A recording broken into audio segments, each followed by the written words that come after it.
Amarjit Sada, âgé de 8 ans, souriait en racontant à la police comment il avait tué 3 jeunes enfants avec une brique. À James Fairweather, 15 ans, caché dans les buissons, attendant sa prochaine victime tandis que les voix dans sa tête rient de plus en plus fort. Il ne s'agit pas d'histoires tirées de films d'horreur, mais de cas réels des plus jeunes tueurs du monde. Dans cette vidéo, nous examinons les plus jeunes tueurs de l'histoire et les crimes brutaux qui ont choqué le monde. Commençons par le plus jeune tueur en série du monde, Amarjit Sada. Amarjit Sada est connu comme le plus jeune tueur en série du monde. Un garçon de 8 ans à peine, responsable de la mort de 3 enfants innocents. Cela semble irréel, mais c'est arrivé. Né en 1998 dans un petit village du Bihar, en Inde, la première victime d'Amarjit est sa cousine âgée de 6 ans. Elle a disparu alors qu'elle jouait et a été retrouvée morte. Son meurtrier, son cousin, lui-même enfant. Sa victime suivante était sa petite sœur, âgée de 6 mois seulement. Ses parents, pauvres et effrayés, sont restés silencieux. Ils ne l'ont jamais dénoncé. Bientôt, la fille d'un voisin, âgée de 6 mois, disparaît. Amarjit l'a attirée pendant que sa mère était occupée. Son corps a été retrouvé dans un champ. Cette fois, le village ne pouvait pas l'ignorer. Amarjit a tout avoué. Il a déclaré « Je l'ai emmenée et je l'ai tuée avec une brique. En fait, je n'ai pas ressenti beaucoup d'excitation lorsque j'ai essayé de l'étrangler parce qu'elle ne se défendait pas. C'est pourquoi j'ai choisi la brique. » Il sourit en décrivant les meurtres. En raison de son âge, il n'a pas été emprisonné. Il a été placé dans un foyer pour mineurs jusqu'à ses 18 ans. En 2016, il a été libéré. Amarjit Sada, âgé de 8 ans, souriait en décrivant ses meurtres de bébés, mais à l'autre bout du monde, une autre tueuse d'enfants se frayait un chemin dans l'histoire de l'anglais. Mary Bell. Mary Bell est devenue la tueuse d'enfants à l'âge de 11 ans. Née en 1957 à Newcastle, en Angleterre, Mary a vécu une enfance marquée par la maltraitance et la négligence. En mai 1968, Martin Brown, âgé de 4 ans, est retrouvé mort dans une maison abandonnée. Personne n'a d'abord soupçonné Mary. Elle n'était elle-même qu'une enfant. Mais l'horreur ne faisait que commencer. 2 mois plus tard, Brian Howe, 3 ans, disparaît. Son corps a été retrouvé dans un terrain vague. De petites entailles ont été pratiquées sur sa peau. Ses cheveux ont été coupés. Ce n'était pas l'œuvre d'un adulte. C'était le jeu cruel d'un enfant. Et cet enfant, c'était Mary Bell. Mary n'a montré aucune culpabilité. Elle s'est vantée des meurtres auprès de ses camarades de classe. Elle a même laissé des notes effrayantes au domicile de Martin, se moquant de sa mort. Lorsque la police l'a arrêtée, Mary a avoué sans hésiter. Au cours du procès, son visage calme et sans émotion a choqué la salle d'audience. Elle a été reconnue coupable d'homicide involontaire et non de meurtre, en raison d'une responsabilité réduite. Mary a passé 12 ans en prison. En 1980, elle a été libérée sous une nouvelle identité. Les meurtres de sang-froid de Mary Bell sur 2 jeunes garçons ont stupéfié la Grande-Bretagne. Mais ces crimes ne sont pas comparables à ceux de Sharon Carr, qui a pris plaisir à planter à plusieurs reprises son couteau dans un adolescent innocent. Sharon Carr. Sharon Carr, également connue sous le nom de Devil's Daughter, la fille du diable. Elle est connue comme la plus jeune meurtrière de Grande-Bretagne. Elle n'avait que 12 ans lorsqu'elle a tué Katie Ratcliffe, 18 ans, en 1992. Katie rentrait à pied d'une boîte de nuit du Surrey lorsque Sharon l'a attaquée. Elle a poignardé Katie plus de 30 fois dans un meurtre brutal et insensé. La police n'avait aucune idée de l'identité du coupable. Elle pensait qu'il s'agissait d'un homme adulte. Pendant 2 ans, l'affaire n'a pas été résolue. Puis, en 1994, Sharon a attaqué un camarade de classe avec un couteau à l'école. Elle a été arrêtée. En détention, elle a tenté d'étrangler 2 infirmières. C'est à ce moment-là que la vérité a commencé à éclater. Sharon s'est vantée d'avoir tué Katie dans ses appels téléphoniques et dans son journal intime. La police a rouvert le dossier de Katie. Les mots glaçants de Sharon correspondaient aux détails du meurtre. Elle n'a pas seulement blessé des êtres humains. Elle avait des antécédents de cruauté envers les animaux. Une fois, elle a décapité le chien d'un voisin à l'aide d'une bêche. En 1997, Sharon a été condamnée à la prison à vie pour le meurtre de Katie. Le juge l'a qualifiée d'extrêmement dangereuse. Elle est en prison depuis lors. En 2020, elle s'est vue refuser la possibilité de réduire son statut de détenue, soumise à des restrictions. Elle avait parlé de son désir de tuer un autre détenu. Alors que Sharon Carr écrivait ses crimes en prison, l'Amérique découvrait sa propre tragédie. Un garçon à l'œil blanc voilé, dont les victimes ne reverraient jamais la maison. Jesse Pomeroy. Jesse Pomeroy est né en 1859 à Charlestown, dans le Massachusetts. Il se distinguait par ses yeux blancs troubles. À l'âge de 12 ans, Jesse a commencé à attirer de jeunes garçons dans des endroits isolés. Il les déshabillait, les battait à coups de ceinture et les laissait terrifiés. Entre 1871 et 1872, plusieurs garçons sont attaqués. La peur s'empare de la ville, mais l'agresseur reste un mystère. La famille de Jesse a déménagé à South Boston en 1872. Pendant un certain temps, les attaques ont cessé. Mais bientôt, les garçons du nouveau quartier sont confrontés à la même horreur. L'une des victimes a reconnu Jesse. La police l'a arrêté et l'a envoyé dans une maison de redressement. Il était censé y rester jusqu'à 21 ans. Mais Jesse a été libéré prématurément pour bonne conduite après seulement 1 an et demi. En 1874, les crimes de Jesse prennent une tournure plus sombre. Il a attiré Katie Curran, 10 ans, dans le magasin de vêtements de sa mère. Il l'a tuée et a caché son corps dans la cave. 1 mois plus tard, il assassine Horace Millen, âgé de 4 ans. Son petit corps a été retrouvé avec de multiples coups de couteau et d'horribles mutilations. Jesse, âgé de 14 ans, a été arrêté. Il a fait des déclarations contradictoires, admettant parfois les meurtres, les niant parfois. Il a été reconnu coupable de meurtre au 1er degré et condamné à la peine de mort. Mais en raison de son âge, la peine a été remplacée par la réclusion à perpétuité. Il a tenté de s'évader à plusieurs reprises, mais en vain. Il a écrit une autobiographie pendant qu'il était enfermé. Jesse Pomeroy est mort en 1932 à l'âge de 72 ans. Alors que les victimes de Pomeroy souffraient à Boston, dans l'ombre de la Russie, Dmitri Kopylov transformait les voies ferrées en terrain de chasse. Dmitri Kopylov. Dmitri Kopylov est l'un des plus jeunes tueurs en série de Russie. Né en 1988 dans l'oblast de Chelyabinsk, en Russie, son enfance a été marquée par la tragédie. Sa mère est décédée alors qu'il était jeune. Son père était un alcoolique qui ne pouvait pas s'occuper de lui. Il s'est retrouvé dans un orphelinat. C'est là que la violence a commencé. Kopylov a montré des signes précoces de cruauté. Il torturait de petits animaux pour s'amuser. Personne ne l'a arrêté. Personne n'a vu venir. En 2004, alors qu'il n'avait que 16 ans, il a commencé à chasser des humains. Sa première victime a été une femme de 40 ans. Il l'a attaquée près d'une voie ferrée, la poignardant encore et encore. Après sa mort, il a pris ses affaires et a disparu dans la nuit. Les meurtres n'ont pas cessé. Au cours de l'année suivante, il a assassiné au moins 4 autres personnes. Ses victimes étaient souvent des femmes âgées. Une retraitée de 66 ans. Une femme de 76 ans.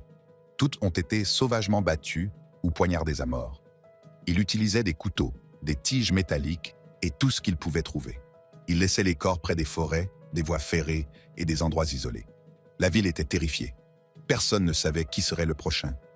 En septembre 2005, il n'a plus eu de chance. 2 femmes ont survécu à ces attaques. Elles ont tout raconté à la police. Kopylov a été arrêté. Il a tout de suite avoué. Comme il avait moins de 18 ans, il n'a écopé que de 10 ans de prison. La loi l'a protégé.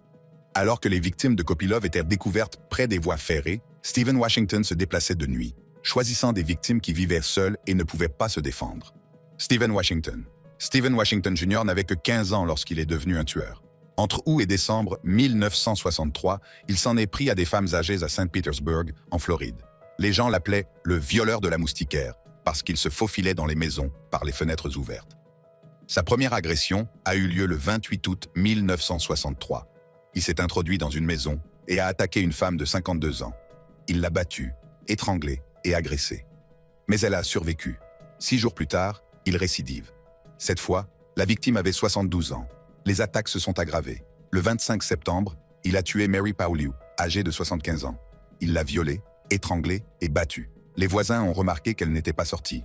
Lorsque la police a vérifié son domicile, elle a trouvé son corps décomposé dans son lit. Le 20 octobre, il a de nouveau attaqué. Cette fois, c'est Olita McWaters, 67 ans, qui l'a attaquée. Elle a été assassinée à son domicile. Son corps a été retrouvé le lendemain. Le 30 décembre, Eva Miller, 80 ans, est devenue sa dernière victime. Elle a été violée, battue et étranglée. Les voisins ont entendu ses cris. Le lendemain, la police l'a retrouvée morte. Le tueur avait laissé des empreintes digitales. Le 3 janvier 1964, la police a arrêté Stephen. Il avoue, mais invoque la folie. Le tribunal ne l'a pas cru. Il a plaidé coupable et a été condamné à 3 peines de prison à vie. Il est mort en prison en 2004. Alors que Washington terrorisait les quartiers de Floride, dans les rues animées de Colombie, un jeune vendeur de poissons nommé Andrés Leonardo Achipis cachait des secrets mortels derrière son commerce innocent. Andrés Leonardo Achipis. Andrés Leonardo Achipis, connu sous le nom de The Fish, est devenu l'un des tueurs les plus redoutés de Colombie. Né en 1994 à Bogota, il a grandi dans un quartier pauvre appelé Britalia. Enfant, il vendait du poisson pour aider sa famille. C'est ainsi qu'il a reçu son surnom. Mais derrière son travail tranquille, quelque chose de sombre grandissait en lui. Son père le maltraite souvent. L'école ne lui offre aucune échappatoire. Il a abandonné l'école en 6e année. La criminalité est devenue sa nouvelle voie. Il a commencé par cambrioler des maisons avec d'autres enfants, mais cela ne lui suffisait pas. À l'âge de 11 ans, il a commis son premier meurtre. À l'âge de 16 ans, il travaillait comme tueur à gages. Un criminel nommé Camilo l'a introduit dans le monde de la drogue. Tuer est devenu facile pour lui. Il affirme avoir tué plus de 30 personnes. Ses victimes se trouvaient principalement dans les quartiers Kennedy et Boza de Bogota. En juin 2013, la police l'a finalement arrêté. Il a été condamné pour 12 meurtres, alors qu'Achipiz faisait ses victimes à Bogota, la Grande-Bretagne découvrait l'horreur dans des lieux inattendus. Lauren Thorpe, une adolescente, a prouvé que les tueurs ne correspondent pas à une description unique. Lauren Thorpe. Lauren Thorpe n'avait que 15 ans lorsqu'elle est devenue la plus jeune femme double tueuse de Grande-Bretagne. Son histoire est troublante. En 2009, Lauren vit à Ipswich, en Angleterre. Elle passait du temps avec un groupe de buveurs, dont Paul Clark, 41 ans. Ensemble, ils ont commis 2 meurtres brutaux qui ont laissé la ville en état de choc. Leur première victime était Rosalind Hunt, 41 ans, une femme qu'ils connaissaient bien. Tout a commencé par une dispute au sujet d'un chien. Lauren et Paul ont piégé Rosalind pour qu'elle vienne dans leur appartement. Une fois à l'intérieur, ils l'ont torturée pendant des jours. Ils ont utilisé des râpes à fromage pour gratter sa peau. Ils l'ont battue avec des chaînes pour chien. Ils ont frotté ses blessures avec du sel. Lorsqu'ils l'ont finalement tuée, ils ont laissé son corps à la disposition de la police le 9 août 2009. Le père de Lauren, Damon Thorpe, en savait trop. Elle pensait qu'il le dirait à la police. Elle a décidé de mettre fin à sa vie également. Lauren étouffe son père handicapé avec un coussin. Elle lui a donné des coups de pied à maintes reprises. Plus tard, elle a dit à la police qu'il trouverait les empreintes de ses chaussures sur sa tête. En 2010, Lauren a été condamnée à la prison à vie pour les 2 meurtres. Elle devait purger une peine d'au moins 14 ans. Paul Clark a également été condamné à la perpétuité, mais il est mort dans sa cellule en 2014. Tandis que les victimes de Thorpe trouvaient la mort, Craig Price transformait les nuits de Rhode Island en cauchemars, son jeune âge faisant de lui la dernière personne que l'on aurait pu soupçonner. Craig Price. Craig Price est devenu l'un des adolescents tueurs les plus redoutés d'Amérique. Né en 1973 à Warwick, dans le Rhode Island, il avait un côté sombre que personne n'avait vu venir. À l'âge de 13 ans, il a commis son premier meurtre. Sa victime était Rebecca Spencer, âgée de 27 ans. Craig s'est introduit chez elle, a saisi un couteau et l'a poignardé 58 fois. 2 ans plus tard, il frappe à nouveau. Cette fois, c'est encore plus brutal. Joanne Eaton, une mère de 39 ans, était chez elle avec ses 2 filles, Melissa et Jennifer. Craig est entré par effraction et les a toutes attaquées. Il a poignardé Joanne 57 fois. Il a tué Jennifer, 10 ans, de 62 coups de couteau. Melissa, qui n'avait que 8 ans, a été poignardée 30 fois. La scène de crime était horrible. Les murs sont couverts de sang. La police est en état de choc. Personne ne croyait qu'un jeune de 15 ans puisse faire cela. Craig a avoué sans hésitation. Mais comme il était mineur, la loi prévoyait qu'il serait libéré à 21 ans. Mais la prison ne l'a pas changé. Il a attaqué des gardiens. Il s'est battu avec des détenus. En 2017, il a tenté d'assassiner un codétenu en Floride. Cela a ajouté 25 années supplémentaires à sa peine.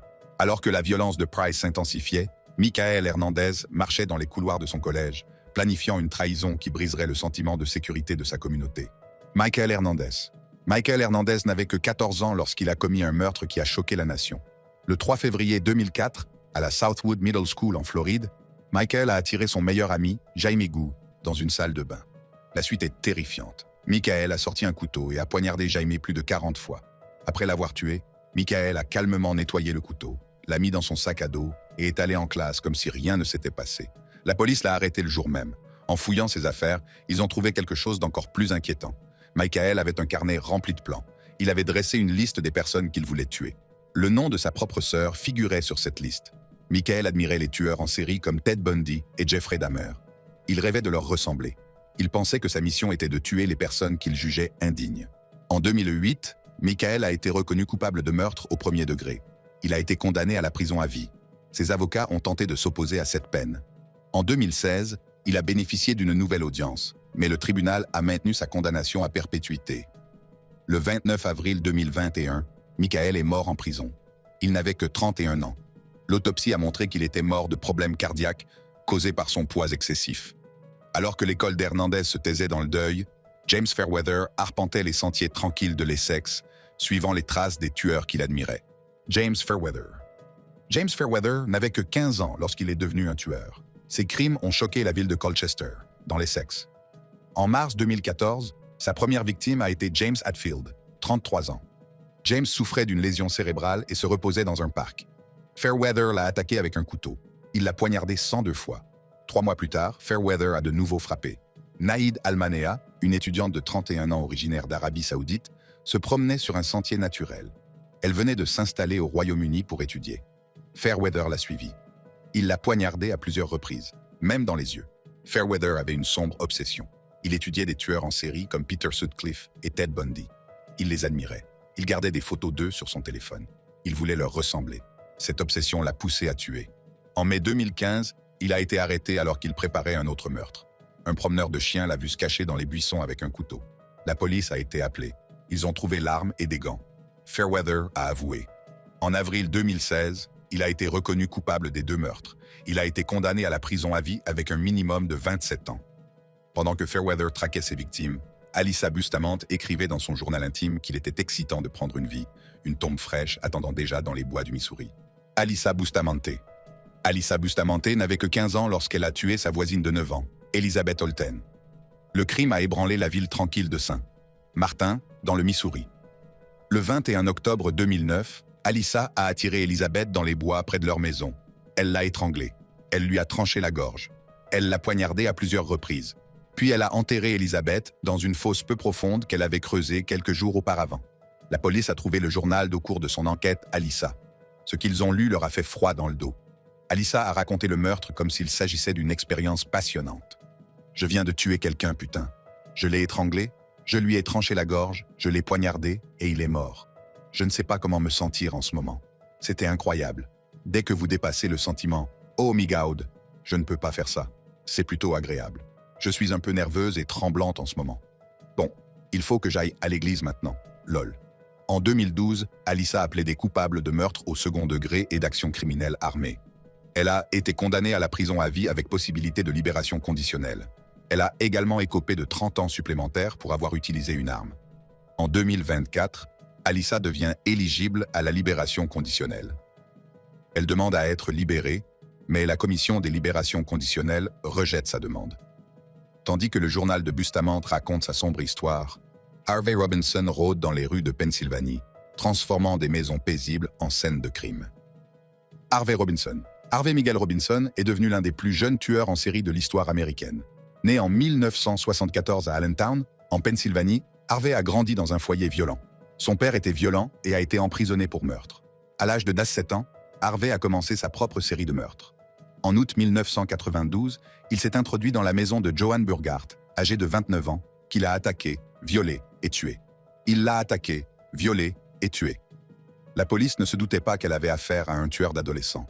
Moins d'1 an plus tard, il frappe à nouveau. Sa prochaine victime est Charlotte Schmoyer, âgée de 15 ans. Elle livrait des journaux lorsqu'il l'a enlevée. Il lui a ôté la vie de la manière la plus violente qui soit.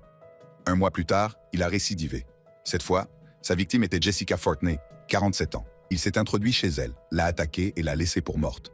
Harvey en avait prévu d'autres. Mais une femme s'est échappée. Denise Samkali s'est défendue. Elle s'est enfuie. Elle a aidé la police à tendre un piège. Quand Harvey a essayé d'attaquer à nouveau, ils l'ont attrapé. Il a été blessé. Il est allé à l'hôpital. C'est là que la police l'a arrêté. En 1994, il a été condamné à mort. En 2019, l'une de ses peines a été réduite à 35 ans de réclusion à perpétuité. Le juge a même proposé à Harvey de faire don de son cerveau à la science. Alors que les victimes de Robinson sont découvertes, les murs de Chicago portent des messages écrits au rouge à lèvres. La signature de William Heirens qui entra la ville pendant des années. William Heirens. William Heirens, un nom qui a hanté Chicago dans les années 90. Né en 1928 à Evanston, dans l'Illinois, William a eu une enfance difficile. Il commence à voler dès son plus jeune âge. À 17 ans, il a été arrêté à plusieurs reprises pour cambriolage. En juin 1945, Joséphine Ross est retrouvée morte dans son appartement. Elle a été poignardée. Il y a des signes de lutte. Le tueur est parti sans laisser de traces. 6 mois plus tard, une autre femme, Frances Brown, est retrouvée morte. Elle avait un couteau dans le cou. Il y a du sang partout. Mais un détail retient l'attention. Sur le mur, écrit au rouge à lèvres, on pouvait lire « Pour l'amour du ciel, attrapez-moi avant que je ne tue d'autres personnes. Je ne peux pas me contrôler. » Le tueur avait désormais un nom, le tueur au rouge à lèvres. En janvier 1946, l'horreur se poursuit. Suzanne Daignan, âgée de 6 ans, a été enlevée chez elle. Quelques jours plus tard, son corps démembré est retrouvé dans les égouts. La police a attrapé William en juin 1946 lors d'un cambriolage. Après des heures d'interrogatoire, il avoue les meurtres.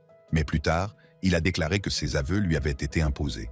Il a plaidé coupable pour éviter la peine de mort et a été condamné à la prison à vie. « J'ai avoué pour vivre », a-t-il admis. William a passé 65 ans derrière les barreaux. Il a obtenu un diplôme universitaire en prison et a enseigné à d'autres détenus. Jusqu'à sa mort, en 2012, il a clamé son innocence. Pendant que l'affaire du tueur au rouge à lèvres suivait son cours, Peter Woodcock parcourait à vélo les parcs de Toronto, transformant les terrains de jeu des enfants en scènes de crime. Peter Woodcock n'avait que 17 ans lorsqu'il est devenu l'un des tueurs les plus redoutés du Canada. Né en 1939 à Peterborough, dans l'Ontario, Peter a connu des débuts difficiles. Sa mère, adolescente, l'a fait adopter. Il passe d'un foyer d'accueil à l'autre. À l'âge de 3 ans, un couple aisé l'adopte. Mais Peter ne s'est jamais intégré. Il se promène souvent seul à vélo dans Toronto, rêvant d'être à la tête d'un gang. En 1956, ses fantasmes de violence sont devenus réalité. Le 15 septembre, il a attiré Wayne Mallette, 7 ans, loin d'une foire. Il l'étrangle et laisse son corps à proximité. Moins d'un mois plus tard, il a tué Gary Morris, 9 ans. Il l'a emmené à Cherry Beach, l'a étranglé et l'a laissé pour mort. Sa dernière victime est Carol Voice, âgée de 4 ans. Le 19 janvier 1957, il lui a proposé une promenade à vélo. Il l'a agressée et tuée sous un pont. Des témoins l'ont vu s'éloigner à vélo. La police l'a arrêté 2 jours plus tard. Il a avoué les 3 meurtres. Il a déclaré « J'avais peur que ma mère la prenne. C'était ma plus grande peur. Je ne savais pas si la police la laisserait m'attraper. » Peter a été jugé fou et envoyé dans un hôpital psychiatrique. Après 34 ans, en 1991, il a obtenu sa première permission de sortie sans surveillance. Ce jour-là, il a tué Dennis Kerr avec un autre ancien patient dans les bois près de l'hôpital. Peter s'est rendu à la police. Il est resté enfermé jusqu'à sa mort en 2010. Alors que la bicyclette de Woodcock fait fureur à Toronto, Edmund Kemper sillonne les autoroutes de Californie, embarquant des jeunes femmes qui n'arriveront jamais à destination. Edmund Kemper, connu sous le nom de Co-Ed Killer, a commis des crimes qui hantent encore l'Amérique. Né en 1948 à Burbank, en Californie, son enfance a été marquée par la colère et la solitude. Sa mère le maltraite et l'enferme dans une cave sombre. Elle lui disait qu'aucune femme ne l'aimerait jamais. Cette haine a grandi en lui. À 15 ans, Kemper a tué pour la première fois. Il a tiré sur ses grands-parents alors qu'ils vivaient dans leur ferme. Lorsqu'on lui a demandé pourquoi, il a répondu qu'il voulait voir ce que cela faisait. Il a été envoyé dans un hôpital psychiatrique. Les médecins l'ont ensuite libéré, estimant qu'il avait changé. Mais il se trompait. Entre 1972 et 1973, Kemper a pris des jeunes femmes qui faisaient de l'autostop. Il les conduit dans des endroits isolés. Il les tue, démembre leur corps et garde leur tête comme trophée. Il a même commis des actes sur leur corps après leur mort. En avril 1973, Kemper a tué sa propre mère. Il lui a fracassé la tête avec un marteau. Cela m'a semblé approprié, étant donné qu'elle s'est plainte, a crié et a hurlé contre moi pendant tant d'années, a admis Kemper plus tard. Il lui a coupé la tête et l'a utilisée pour des rituels malsains. Il a également tué son ami qui était venu lui rendre visite cette nuit-là. Kemper a alors appelé la police et a avoué. Il a été condamné à la prison à vie pour 8 meurtres. Aujourd'hui, à 76 ans, il est toujours enfermé en Californie. Alors que les victimes de Kemper disparaissaient une à une, Caril Ann Fugate traversait le Nebraska avec son petit ami, laissant derrière elle une traînée de tragédie. Caril Ann Fugate. Caril Ann Fugate n'avait que 14 ans lorsqu'elle a participé à l'une des séries de meurtres les plus choquantes de l'histoire américaine. En 1958, son petit ami Charles Starkweather, âgé de 19 ans, s'est livré à un violent déchaînement à travers le Nebraska et le Wyoming. 10 personnes ont perdu la vie. Les meurtres ont commencé près de chez soi. Starkweather a assassiné la mère, le beau-père et la petite demi-sœur de Caril. Lorsque Caril est rentré de l'école, il lui a dit qu'ils étaient en sécurité mais qu'ils étaient retenus en otage. La semaine suivante, Caril et Starkweather ont voyagé ensemble. En chemin, il a tué d'autres personnes, des familles, des étrangers. Personne n'était à l'abri. Quand ils ont finalement été attrapés, Starkweather a prétendu que Caril l'avait aidé. Il a dit qu'elle était un partenaire volontaire. Caril a dit qu'elle était un otage. Elle a dit qu'elle était restée parce qu'il avait menacé de tuer sa famille. Mais personne ne l'a cru. Caril a été reconnue coupable de meurtre et condamnée à la prison à vie. Elle est devenue la plus jeune femme des États-Unis à être condamnée à une telle peine. Starkweather a été exécutée en 1959. Après 18 ans de détention, Caril a bénéficié d'une libération conditionnelle en 1976. Elle s'est installée dans le Michigan, où elle a travaillé comme concierge et nounou. Elle a épousé Frederick Clair en 2007. En 2013, un accident de voiture tue Frederick et laisse Caril gravement blessé. Caril a toujours clamé son innocence. En 2020, elle a demandé à être graciée pour laver son nom. Cette demande a été rejetée. Alors que l'histoire de Fugate divisait l'Amérique, 2 garçons anglais emmenaient un enfant en bas âge hors d'un centre commercial, prouvant ainsi que le mal peut revêtir n'importe quel visage. Robert Thompson et John Venable. En 1993, Robert Thompson et John Venable, tous deux âgés de 10 ans, sont devenus les plus jeunes tueurs condamnés de l'histoire britannique moderne. Leur crime était horrible.